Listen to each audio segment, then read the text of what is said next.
Good morning to all of you. बच्चों, आज हम आपको एक ऐसा कंसेप्ट स्टार्ट करने जा रहे हैं, ऐसा कंसेप्ट आपको पढ़ाने जा रहे हैं कि वो कंसेप्ट आप अभी तक आपने सुना नहीं। बच्चों, इस यूनिवर्स में, इस दुनिया में अलग अलग प्रकार के मटेरियल्स मिलते हैं। जिस प्रकार हम उसके तरफ देखते हैं उसी प्रकार हमें अलग अलग मटेरियल्स मिलता है। जैसे कि अगर हम करंट की बात करेंगे, करंट के अकॉर्डिंग हम सोचेंगे मटेरियल के ऊपर, करंट किस मटेरियल से जाएगा उसको हम, जिस मटेरियल से करंट फ्लो होता है उसको हम गुड कंडक्टर बोलते हैं। जिस मटेरियल से करंट फ्लो नहीं होता उसको हम बैड कंडक्टर बोलते हैं। जिस मटेरियल से करंट थोड़ा थोड़ा फ्लो होता है उसको सेमीकंडक्टर बोलते हैं। मतलब क्या है कि कैरियर्स क्या है उसके अकॉर्डिंग, उसके अंदर फ्री इलेक्ट्रॉन कैरियर है क्या, तो अगर हाँ तो उसको गुड कंडक्टर बोलते हैं। अगर उसके अंदर carrier electron and hole pair है तो सेमीकंडक्टर बोलते हैं। अगर उसमें कोई नहीं है तो उसको बोलते हैं बैड कंडक्टर। तो ऐसे जिस सोच से हम उसको देखते हैं, कुछ मटेरियल ऐसे है हमारे इस दुनिया में कि जिसके थ्रू हीट नहीं फ्लो होती है, हीट एनर्जी ट्रान्सफर नहीं होती है। अशा प्रकारच्या मटेरियलला सुद्धा आपण काय म्हणतोय की बॅड कंडक्टर ऑफ हीट असं म्हणतोय। ज्या ज्या मटेरियलमधून हीट फ्लो होत नाहीये त्याला बॅड कंडक्टर ऑफ हीट म्हणतोय, ज्या ज्या मटेरियलमधून हीट कंडक्ट होते गुड कंडक्टर ऑफ हीट म्हणतोय। म्हणजे मटेरियलचं क्लासिफिकेशन हे आपल्या पाहण्याच्या नजरेवर आहे मित्रांनो। आपण कुठल्या नजरेनं बघतोय त्याच्याकडे, त्याच्यावरनं आपल्याला मटेरियलचं क्लासिफिकेशन करता येईल। म्हणून आजची आपली नजर कोणती आहे हे मला सांगायचं आहे। तर आजची नजर है, आज हम देखेंगे उसका डाइलेक्ट्रिक मटेरियल। इस प्रकार का मटेरियल हमें निकालना है। तो हमारी नजर है बच्चों किस प्रकार इलेक्ट्रिक फील्ड बनाता है किसी मटेरियल में electric charge. Material of the universe के अंदर ऐसे कुछ मटेरियल है क्या जिसके थ्रू इलेक्ट्रिक फील्ड पास होता है। बच्चों, आपको मैंने बोला इलेक्ट्रिक लाइन ऑफ फोर्स पढ़ाते वक्त मैंने बोला था कुछ मटेरियल ऐसे है जिसमें से इलेक्ट्रिक फील्ड नहीं जाएगा, उस मटेरियल का नाम है क्या, गुड कंडक्टर्स। उसको मेटल्स कहा है। तो गुड कंडक्टर के थ्रू इलेक्ट्रिक फील्ड नहीं बनता है, इलेक्ट्रिक फील्ड नहीं पास होता है। तो अगर बच्चों कौन से मटेरियल से इलेक्ट्रिक फील्ड जाएगा फिर, तो जिस मटेरियल से इलेक्ट्रिक फील्ड जाएगा उस मटेरियल को हम कहलाएगा डाइलेक्ट्रिक। तो डाइलेक्ट्रिक बच्चों, तो डाइलेक्ट्रिक मटेरियल्स ये ऐसे मटेरियल है जिसके थ्रू इलेक्ट्रिक फील्ड जाता है और जिसके अंदर चार्ज इलेक्ट्रिक फील्ड बनाता है और वह ये मटेरियल उसको एक्सेप्ट कर लेता है ताकि वो चार्ज इलेक्ट्रिक फील्ड बना पाएगा। तो ज्या मटेरियलमध्ये इलेक्ट्रिक फील्ड बनू शकतो त्या मटेरियलचं नाव डायइलेक्ट्रिक आहे। Example, every insulator, we can say every insulator can help to produce, can permit to produce the electric field, and that's why the permission given by that material to charge in order to produce the electric field known as dielectric constant or permittivity of that medium। जिस माध्यम ने charge को permission दी है क्या करने के लिए, electric field बनाने के लिए, उस माध्यम के परमिशन को हम परमिटिविटी बोलते हैं। तो गिवन मीडियम की परमिटिविटी डिवाइडेड बाय एयर और वैक्यूम जैसे मीडियम की परमिटिविटी, एयर जैसे मीडियम की परमिटिविटी, ऐसे रेशियो को हम बोलते हैं डाइलेक्ट्रिक कांस्टेंट या रिलेटिव परमिटिविटी ही कहा करते हैं बच्चों। तो रिलेटिव परमिटिविटी क्या है? तो मटेरियल का एक कांस्टेंट है। गिवन मटेरियल की परमिटिविटी अपॉन वैक्यूम की परमिटिविटी, इस रेशियो को हम डाइलेक्ट्रिक कांस्टेंट कहते हैं। मटेरियल बदल दिया तो डाइलेक्ट्रिक कांस्टेंट बदलेगा। क्यों बदलेगा? एप्सिलॉन बदलने से, और रिलेटिव परमिटिविटी ही बदलेगी। ये हमने पढ़ाया है आपको। मगर बच्चों, मटेरियल का क्लासिफिकेशन जब करते ना, तो डाइलेक्ट्रिक मटेरियल एक ऐसा इंसुलेटिंग मटेरियल होता है जिसके अंदर इलेक्ट्रिक फील्ड बनता है। तो इंसुलेटिंग मटेरियल के भी और दो टाइप होते हैं बच्चों। ऐसे कुछ मटेरियल्स है, डाइलेक्ट्रिक मटेरियल के भी दो टाइप होते हैं। पहला है polar dielectric, polar dielectric, end दूसरा है नॉन पोलर डाइलेक्ट्रिक। तो पोलर क्या होता है और नॉन पोलर डाइलेक्ट्रिक क्या होता है? दो टाइप के डाइलेक्ट्रिक है बच्चों। तो चलिए बच्चों, मैं बस डिफाइन करने जा रहा हूं। What are the dielectric? Dielectrics are the materials which help to produce the electric field into it.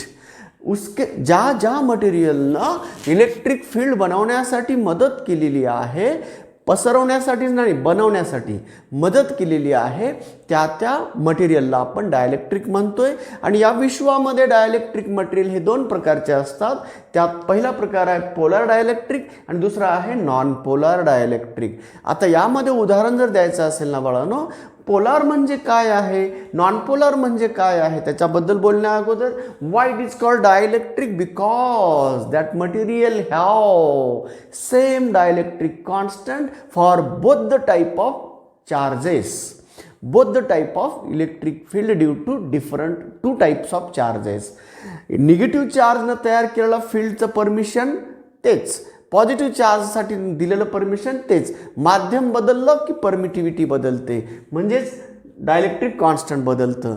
परंतु गिवन चार्जसाठी, मग तो पॉझिटिव्ह चार्ज असो की निगेटिव्ह चार्ज असो, म्हणून दोन्हीही प्रकारच्या चार्जला दिलेलं परमिशन हे सारखं असतं, म्हणून त्याचं नाव पडलं डायलेक्ट्रिक। ओके बेटा, चला मग आता पोलर डायलेक्ट्रिक आणि नॉन पोलर डायलेक्ट्रिक मधला फरक सांगतोय। विद्यार्थी मित्रांनो, आपल्या या मटेरियलमध्ये आपण जेव्हा निरीक्षण केलं, काही डायलेक्ट्रिकमध्ये असं आढळलं जसं की आपण H2O इन्सुलेटर आहे बाळांनो, क्षारयुक्त पाणी हे कंडक्टर आहे, आणि अक्षारयुक्त म्हणजे जे प्युअर वॉटर म्हणतो, डिस्टिल वॉटर जे म्हणतो H2O, हा मात्र कोण आहे? इन्सुलेटर आहे। आणि इन्सुलेटर असल्यामुळं तो पोलर डायलेक्ट्रिक मध्ये येतो। बघितले तुम्ही कधी त्याला बाळांनो? H2 आणि O, तर असे दोन, आणि हा ऑक्सिजन असतो। ओके बाळांनो, तर हा H2O असं म्हणतोय, म्हणजे एक हायड्रोजन आणि हा ऑक्सिजन, तर H2O अशा पद्धतीचं स्ट्रक्चर असतं। पण याचा परिणाम काय झाला सांगतोय बाळांनो, हायड्रोजन ॲटम मध्ये एक न्यूक्लियस आहे, या हायड्रोजन ॲटम मध्ये एक न्यूक्लियस आहे, आणि या ऑक्सिजन मध्ये एक न्यूक्लियस आहे।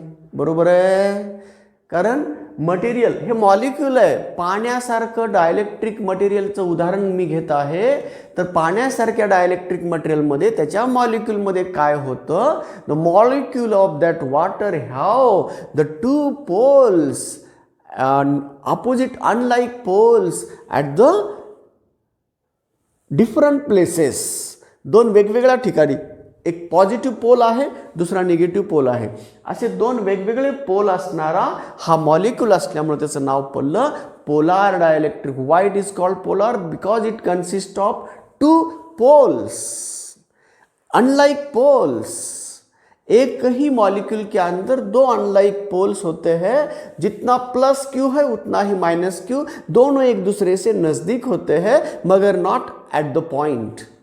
एकाच पॉइंटला दोघं नसतात, तर दोघं वेगवेगळ्या पॉइंटला असतात। त्याचे पोल कशामुळे बनतात त्याबद्दल बोलतोय विद्यार्थी मित्रांनो। चला मग आता पाहूया, जेव्हा आपण H2O पाण्याचा मॉलिक्यूल पाहिला, तेव्हा त्याचा ऑक्सिजन इथं आहे, हायड्रोजन इथं आहे, म्हणजे दोन हायड्रोजनचा ॲटम आणि एक ऑक्सिजनचा ॲटम, हे तीन ॲटम मिळून काय तयार करतात? पाण्याचा एक मॉलिक्यूल तयार करतात। आणि पाण्याच्या या मॉलिक्यूलमध्ये आता कशा पद्धतीचं डिस्ट्रीब्युशन असतं पहा।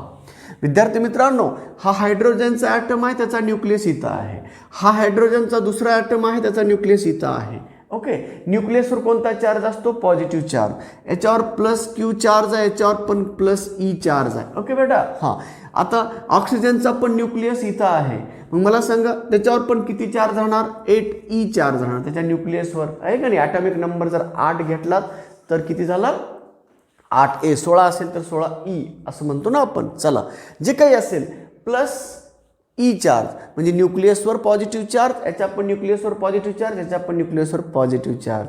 आणि न्यूक्लियसमध्ये न्यूक्लियॉन असतात, न्यूक्लियसला मास पण असतं. मग मला सांगा, याचा सेंटर ऑफ ग्रॅव्हिटी, याचा सेंटर ऑफ ग्रॅव्हिटी आणि याचा सेंटर ऑफ ग्रॅव्हिटी, या न्यूक्लियॉनचा सेंटर ऑफ ग्रॅव्हिटी ज्या पॉईंटला कॉन्सन्ट्रेट होतो त्या पॉईंटला त्या सर्वांचं मास कॉन्सन्ट्रेट झालेलं असतं. आणि मग मला सांगा, ज्या पॉईंटला या सर्व न्यूक्लियसची ग्रॅव्हिटी कॉन्सन्ट्रेट होते त्या ठिकाणी कोणता चार्ज असणार? प्लस, पॉझिटिव्ह पोल राहणार.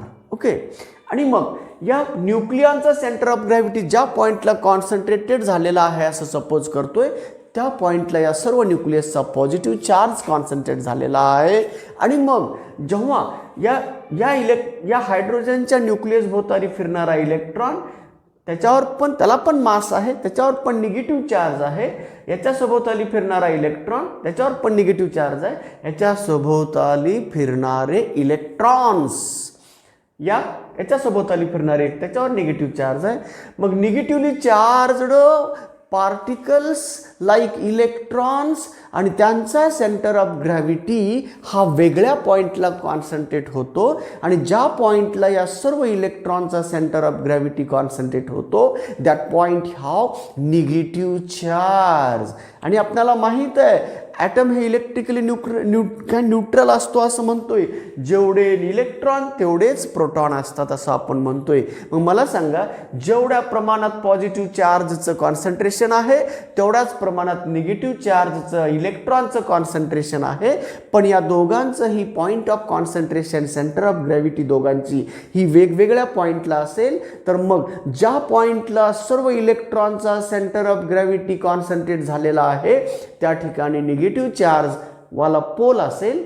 आणि ज्या पॉईंटला सर्व न्यूक्लियॉनचा पॉईंट ऑफ कॉन्सन्ट्रेशन आहे, सेंटर ऑफ ग्रॅव्हिटी तिथं कॉन्सन्ट्रेट झालेला आहे, त्या पॉईंटला पॉझिटिव्ह पोल, स्ट्रेंथचा पोल राहणार.